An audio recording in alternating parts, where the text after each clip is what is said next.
Welcome to our channel. Today we how to save with Charles Schwab easy tutorial step by step clearly.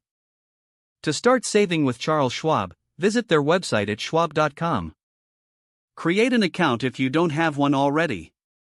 Click on the Open an Account button prominently displayed on the homepage. Follow the prompts to enter your personal information, including your name, address, and social security number. Once your account is set up, log in to access your dashboard. Navigate to the Savings section to explore saving options. Consider setting up a Schwab high-yield investor savings account for competitive interest rates. Click on Open an Account under the Savings options and complete the application. Next, link your external bank account for easy fund transfers.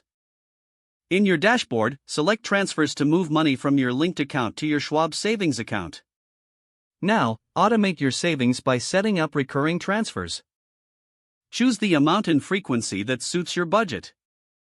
Review your savings goals regularly to adjust your contributions if necessary. Take advantage of Schwab's tools and resources to track your progress. Consider exploring investment options to grow your savings over time. And remember to stay informed about Schwab promotions that can benefit your savings. Stay disciplined with your savings plan for long-term success. Now you're ready to start saving with Charles Schwab effectively. If the page does not load, refresh the browser or try again in a private or incognito window.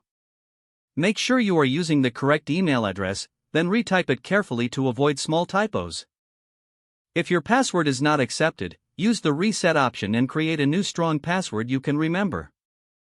Check your spam folder for verification or security emails, then complete any requested confirmation steps. Enable two-factor authentication if available to improve account security and reduce unauthorized access risk. After signing in, review your profile details so your contact information and settings are accurate and current. If you see an error message, note it down and try again after restarting your device and internet connection. Log out when you finish, especially on shared devices, to keep your account and payment information secure.